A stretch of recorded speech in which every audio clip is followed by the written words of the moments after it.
কোচবিহারে শুভেন্দুর কনভয়ে হামলা। কোচবিহারে প্রবেশের মুখে গাগরাগড়ে শুভেন্দুর কনভয়ে আটকে কালো পতাকা নিয়ে বিক্ষোভ দেখাতে থাকেন তৃণমূল কর্মী সমর্থকরা। শুধু তাই নয়, পুলিশের সামনেই কনভয়ের একাধিক গাড়িতে ইট ছোড়া হয় এবং লাঠি দিয়ে আঘাত করা হয়। অভিযোগ, ইটের আঘাতে শুভেন্দুর গাড়ির পেছনে জানলার কাচ ভেঙে যায়।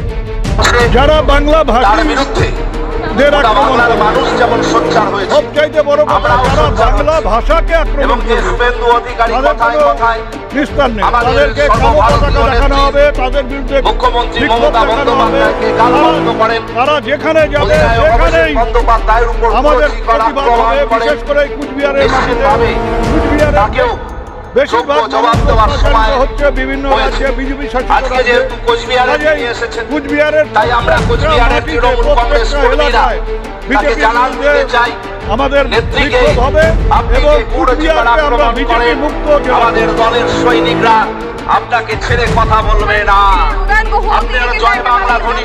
আমাদের এই কর্মসূচি সকলেরই জানা, জেলা জুড়ে প্রায় 20টি জায়গায় আমাদের এই অবস্থান চলছিল। খাগড়াবাড়ি অঞ্চলে শান্তিপূর্ণ অবস্থান চলছিল উত্তর বিধানসভাতে। সেখানে শুভেন্দু অধিকারী গাড়ি নিয়ে দাঁড়িয়ে পড়ে একটা প্রভোকেশন দেওয়া, বিরোধী পক্ষকে উত্তেজিত করা, এটা হচ্ছে তার টার্গেট। এবং গাড়ির পেছন থেকে লাঠি সোটা বের করা করে ওখানে আমাদের লোকেদের উপর একটা হামলা করার চেষ্টা তার কনভয়েতে থাকা লোকেরা করেছে, যার ফলে একটা বিশৃঙ্খল পরিবেশ ওখানে তৈরি হয়েছে 2 মিনিটের জন্য। সেটা পুলিশ তৎক্ষণাৎ নিয়ন্ত্রণ করে কনভয় বের করে দিয়েছে। এই সমস্ত তার ঠিক না। উনি গণতান্ত্রিকভাবে আন্দোলন করছে, বাকিদের তো গণতান্ত্রিকভাবে আন্দোলন করার অধিকার আছে, সেটাও করতে দিতে হবে। আর আপনি যেখানে যাবেন সেখানে সবাই আপনার জন্য গোলাপের পাপড়ি ছিটিয়ে রাখবে, আপনি গিয়ে আমাদের নেতাদেরকে গালি মন্দ করবেন,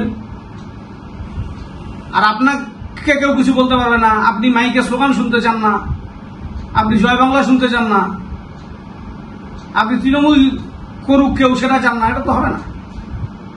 আপনি আপনার কাজ করুন, বাকি অন্যান্য রাজনৈতিক দল তাদের কর্মসূচি পালন করবে।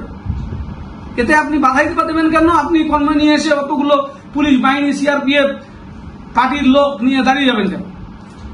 এই মানসিকতার পরিবর্তন হওয়া দরকার আছে। বিরোধী দল নেতাকে মানুষ এইভাবে দেখতে চায় না।